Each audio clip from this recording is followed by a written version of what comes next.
Um, Dusty Cole. I'm with Remax of Orange Beach, and we run a team of about seven or eight, 6 to 8 agents, and a couple admin support. My wife Heather works with me, and is definitely the brains of the operation. So she handles kind of the back end of the business, and I'm kind of a salesperson. So I really think the topic of my talk today should have been how to get started in a farm in a geographical area. So how do you really get momentum in a zip code or in a condo building or in a neighborhood and really dominate that area? Usually starting small, and then you can grow in a zip code. So that's what I'll try to tell you a story of how we kind of got our start in Foley, and we've had a lot of success in that zip code over the last 8 years. So, kind of like starting with the end in mind, like why do consumers choose you? Why do they choose us? And they typically do it because they think you're the leading expert in that area, particularly sellers, right? So, how do we get that message over to those sellers where, in their mind, they think you're the leading choice, you're the expert, you know that market, you know that neighborhood, because they're going to choose you because they trust you, or they think you are the expert, right, in that area. Like I said, we have kind of made Foley our niche for the last 8 years, and I'm gonna kind of tell a story or try to on how and why that happened. Um, so just some kind of mindset thoughts going in. It's a long-term play, right? So everything you do in your business, you have to be thinking long-term. If I implement this system or this lead source, can I sustain it for the long term? So you can't just send one postcard or one round of postcards or make one phone call effort. It has to be what can I do? What can I do and sustain it for a long period of time? Um, so in farming, which is basically mail and phone calls in a geographical area, you usually don't see results in the first year. So you have to kind of set that expectation that in the first year, we're working hard at it. Year 2, you start to see a little gains. Year 3 and beyond, you really start to make money, in my opinion, if you stayed with it. Um, so understanding that going in, so you have to be willing to push through when you're not seeing results. So right, that first year, usually people stop because their phone hasn't rang. So you got to understand that long-term aspect and push through that.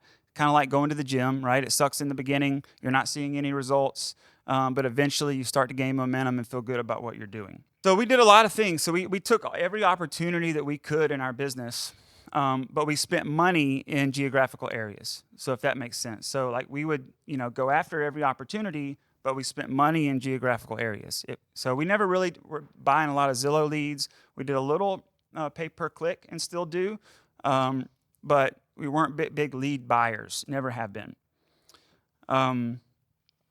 Let's see. So the goal through your marketing in that geographical area is to build trust over time. So you're not just trying to send a piece of mail and hope they call you. You're trying to send mail over and over again so you get branded as the leading choice in that area. So that's kind of the goal. So we started in a neighborhood called Pebble Creek. I'm sure some of you probably know that. That's where we kind of first got our start. We lived in there, and that's similar to Rachel's story. So, we lived in Pebble Creek. It was our first house we bought, and we went to sell it maybe 2015 or 16, and we saw it as an opportunity to work that neighborhood. So we leveraged our own sale into many other sales in that neighborhood. So this is kind of how we did it. A little nervous, sorry. Yep. Yep. Thank you. Thank you. Thank you. Thank you. Just hear a pin drop in here. Jeez. Huh? Okay. Good. All right. So we lived in there. So this is how we got our start. We were intentional about meeting all the neighbors. So, we were out in the streets with our kids, right? We tried to meet every person we could, and that takes energy, right? You don't always want to do that. So, we met as many people as we could in there. This is a people business. I often hear people say, I'm getting into real estate because I like houses. And I always kind of cringe because we're selling houses, but we're really not, right? That's not what we're doing. We're gaining relationships with people over time. So it's really a relationship business. And our job as a realtor is to help them understand what their goals are and help them achieve it. And if that includes selling a house, then you get to sell a house. But it doesn't always, right? You might have to be just helping them find out what vendor they need, or it might not be the right time to sell, and you need to help them understand that. Whatever it may be, your job is to help them reach their goals, and that builds trust.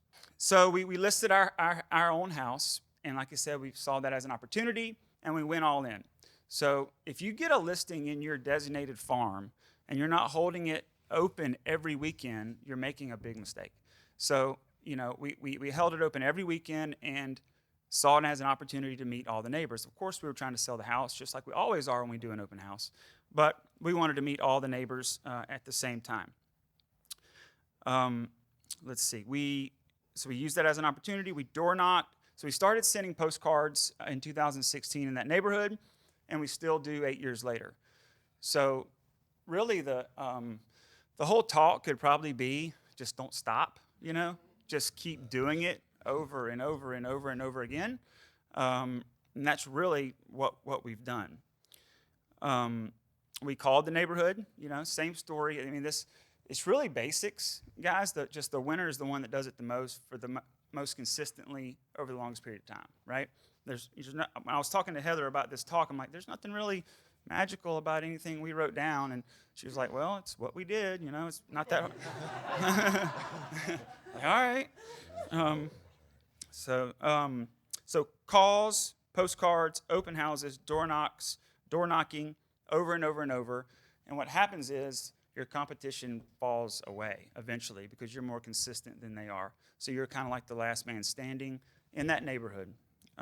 That's what we did. So that consistent effort led to other listings in that neighborhood, and we did the same thing with that listing again and again and again in that neighborhood. Our focus also was customer service, right? So you want those neighbors in there to start referring you to other neighbors.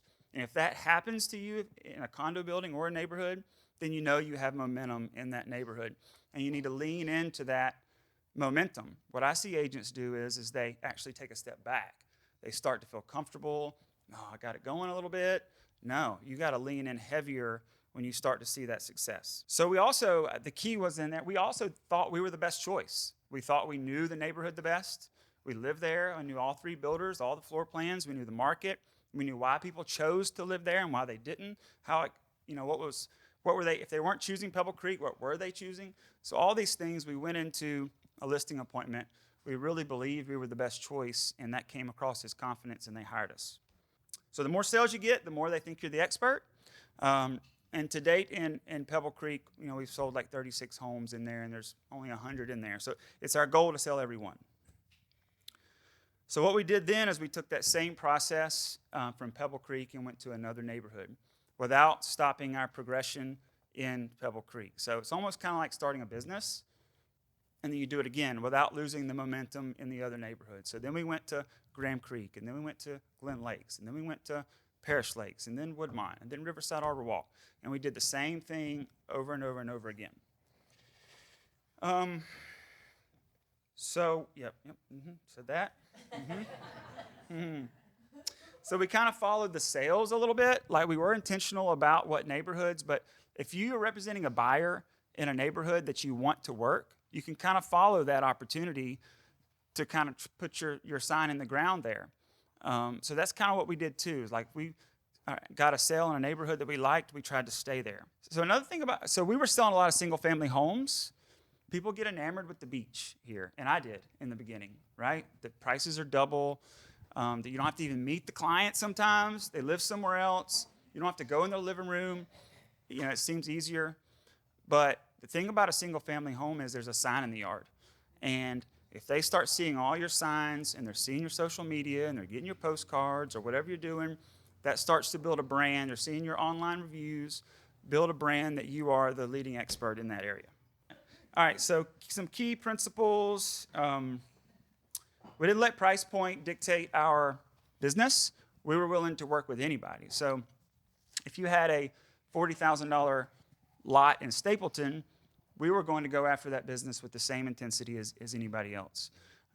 Because what happens is there's so much value in a past client, right? So we were trying to build our past client database with advocates that would refer us business. So, we would chase after any opportunity if it was someone we wanted to work with.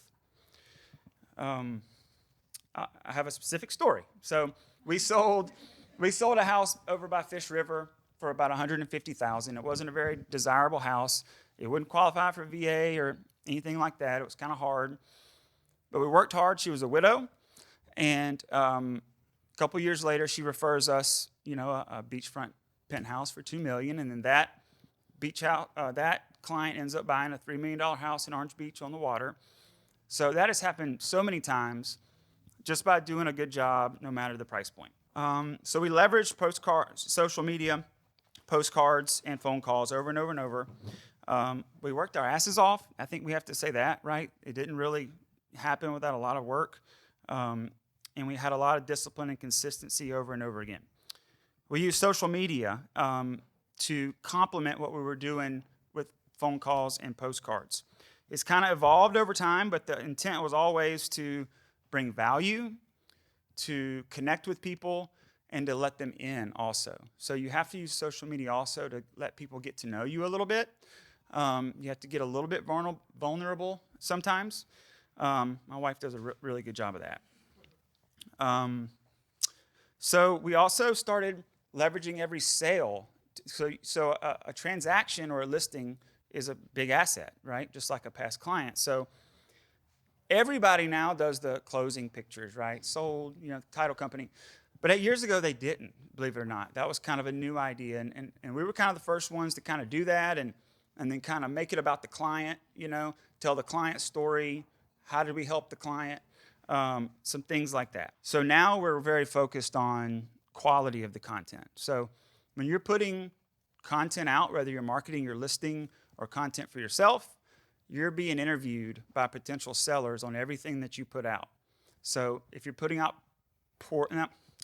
putting out quality stuff, they may think, well, that's how they're going to market my house. So you have to be careful, and everything that you post affects your brand.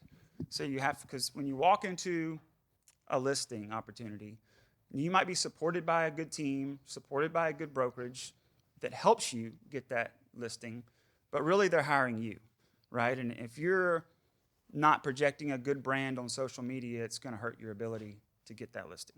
So brand awareness, quality content, and through all those activities, we've sold over 500 homes in Foley now. So we're really entrenched in that Foley community. So to close, a couple mindset disciplines. Basic discipline of real estate or any sales job, you can't dominate anything without skill and consistency. So how we develop our skills is we meet every morning at 8:30 a.m. and we get around a table and we script practice. We bounce ideas off each other. If someone has an objection they didn't know how to respond to, we practice what to say. We talk about the market. When you're collective like that, the best way to learn the market is real experience. You can study the data, but the best way is like, I listed this house and it didn't get any showings and I had to reduce the price, and being in that, you're really learning the market better in that way. So we do that collectively, so we're able to learn from everyone. Script practice, or hire a coach or a mentor, somebody to help bring you along. So one more point. You can send all the mail, you can make all the phone calls, but if you get the opportunity and you can't win, then that's kind of a problem. So that's why improving your skills is very, very important. Now you learn from that. We all don't get listings, right? We all go in and don't get it, or we lose a buyer to someone else, and you got to be willing to.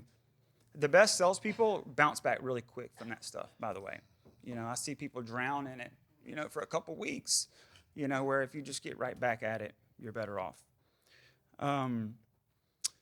So we treat it like a real job. We don't give ourselves all the freedom in the world. I understand we have single moms sometimes that, things like that, they're restricted by just the reality.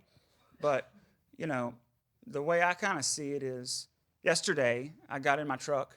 It was cold and rainy, and the pool guy was out there in the rain doing the pool, right? Or I go to the school, and the teachers are always there on time, buttoned up and ready for their workday. So why can't we, as a real estate professional, get up when our income ceiling is way higher and do the same thing? So that's my mindset about it. Daily disciplines every day. I would have the first half of your day planned. Do the same thing every day to the best of your ability. Outbound prospecting, your client care, whatever it may look like. Do the same thing every day. And then you got to have support. You can't do this at a high level without some sort of support, whether it be admin through your team, you hire it yourself or your brokerage, whatever that looks like. You can't wear all the hats. So I think I've talked enough, Mike.